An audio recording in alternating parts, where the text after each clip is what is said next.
Just took all the B-roll, and it's not fun filming by yourself holding products up to a camera. It might surprise you, but I have short hair. I know, shocking. I actually really care about the hairdryer that I use, hence this video, because of two things: your hair health and your scalp health. Now, both play a role in your hair long term, but hair is much easier to maintain than it is to gain back or change over time. And since I dry my hair every single day, I figured I would invest in a hairdryer that works really, really well. You can do this cheaper, but I mean, Dyson products are really hard to beat. So 6 years ago, I went ahead and invested in the original Dyson Supersonic, and I've had it for the entire 6 years, and I have a lot of thoughts on it because now there's two new versions. The Dyson Neural in the new color, and the Dyson R that was only available to professional hairstylists up until recently. And I was wondering, I bought my Supersonic 6 years ago. Has the technology changed, and is it worth spending your credit card points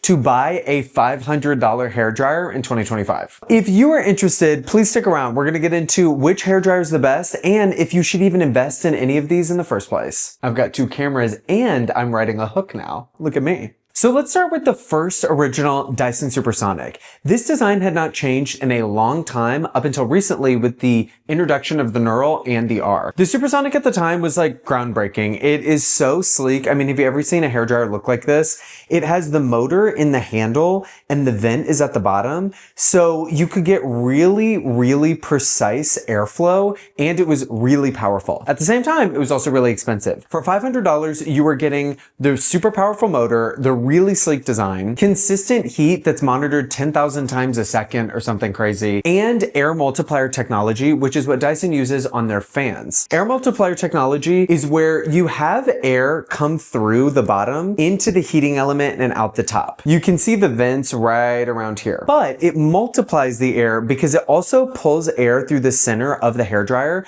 so that way you get a mix of both warm and cool air, and you get negative ions from the warm air that is supposed to reduce static and frizz and really smooth your hair out without causing any heat damage. Plus, it came with magnetic attachments. So instead of having to screw anything on, you had these really secure magnetic attachments that you could adjust any way that you wanted to. My iPad just fell asleep and it's got my script on it. So overall, the original Supersonic was like a bombshell in the space. It was made by Dyson, which nobody saw coming. It was really high quality and promised no heat damage, which was a very hard promise for any other hairdryer to keep. So then 5-6 years later comes the Dyson Neural. Now, if you don't know anything about the Neural, it is literally the same as the Dyson Supersonic, but it's got an updated design and some internal smarts that make it even better than the original was. What does the new design have? Well, first off, it's got a new motor inside, so it's more powerful and more consistent than the old version was. It also has, I have like a million attachments on my floor. I have to find the right one. It also has an entirely updated suite of magnetic attachments, but you can see there's a couple, oh my God, this is my third take doing this. It also has an entirely new suite of updated magnetic attachments. So you can see right here, this is the Dyson Neural attachment, and it's got that little blue icon on it, which I'm gonna get to what that means in just a second. You'll also notice a big difference about the design is the back cap is actually clear, and you can see that little sensor inside of the tube. That is the time of flight sensor. And what the time of flight sensor does is it enables scalp protect mode, which basically means that the hairdryer will intelligently adjust the heat output depending on how far away you have it from your head or not. So instead of having to worry about burning your hair or burning your scalp, which will end up causing hair loss, hair damage, and oily hair, it will do all of it for you. The magnetic attachments also have a new sensor built in. So if it's got that icon right there, that means that this is a smart attachment. And when you place it on the hairdryer, it will actually remember the last settings that you used with this attachment and will automatically adjust for you. And it has pause detect, which is when you lay it down on a table while you're in the middle of doing your hair, it will lower the heat output and it will lower the fan speed, so that way you're not blowing hot air onto yourself. And when you pick it up, the last settings that it was using automatically take hold. So all in all, the Neural is just an updated, smarter version of the Supersonic. They still sell the Supersonic with the Neural. I'll get into what I thought about the differences in just a minute. Then, this video is taking so much longer for me to film. I don't know why it's so hard to talk about hair dryers. Then we have the very fancy see Dyson R.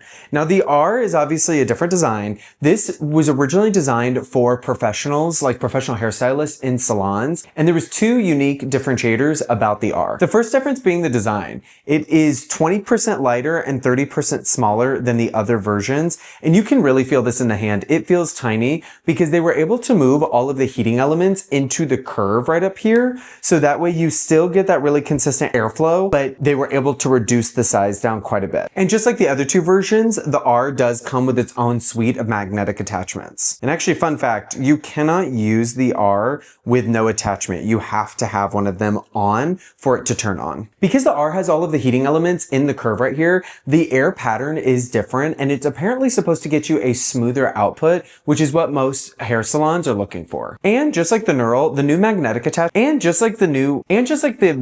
oh my god, I'm losing my mind today. I have so many videos to film. And just like the Neural, the new magnetic attachments will adjust the settings of the hairdryer depending on which one you put on. The one difference between the professional version and the home version of the R is on the professional version, you get a much longer cord, but on the home version of the R, you get the same, I think, 6-foot cord. Otherwise, they're exactly the same. Basically, the difference between the Supersonic and the Neural is just a smarter version with better attachments, and the R is a completely different design with a completely different use case. Make it easy. But let's get into what it's actually like to use these three, because I'm sure you're wondering which one is the best bet, especially if you're looking to upgrade or if you've never bought one before. So we will start back with the original Supersonic. Now, I've had this for 6 years, and you can tell the back coating has completely started to chip off, and it did in the first year. And as far as I can tell, newer Dyson products don't have this issue. I think that this was just an issue back in the day with the glossy finish. I have never had an issue with this hairdryer. I have traveled with it many times. I use it every single day, and it is always held up. I've never had to get it serviced, and I've never worried about it breaking. You do need to clean out the filter on the bottom, but since I don't have long hair, this is never really an issue. Before I had bought the Supersonic, I had multiple cheap hair dryers that I kept replacing every year or every other year because they would die or break. I decided to invest in the Supersonic because the hair dryer is something I use every day, and I'm really happy I did because it's a joy to use and it's been the most reliable hair drying device I've ever had. Okay, and then we get into using the Neural. Now, at first I just thought that this was a smarter Supersonic, but it honestly does a better job drying and it works a lot faster. I think the newer motor design in the Neural and all the technological improvements there, plus the smarts of the Scalp Protect mode, actually make it really easy and kind of careless and thoughtless to dry my hair. I can hold it at any different length and I'm always getting the same temperature. To be honest, I thought that the Neural was like underpowered, but I've learned that it's actually powered just the right amount. Since the price difference, no. I thought that the Neural was going to be underpowered, but it's not. And because of the Scalp Protect mode that you can turn off and on with the top button,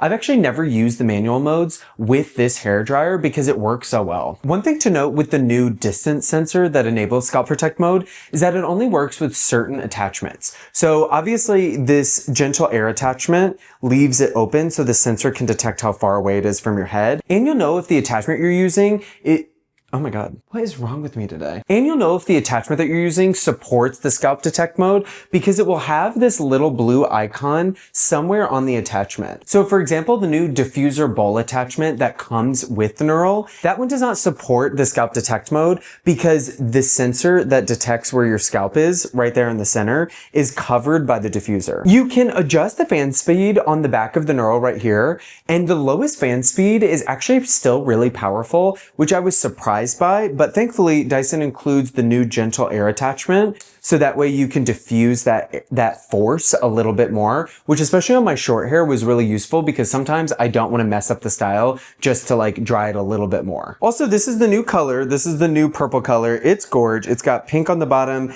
and then it's got metallic purple up here, and the entire thing has a matte feeling to it, which is actually really nice in the hand, and I think it's going to be a lot more durable than my original glossy Supersonic was. If you care about the color and the finish, you can see the difference right there. We've got a little bit more shine in that one. And then I was using the R. And to be honest, I was the most...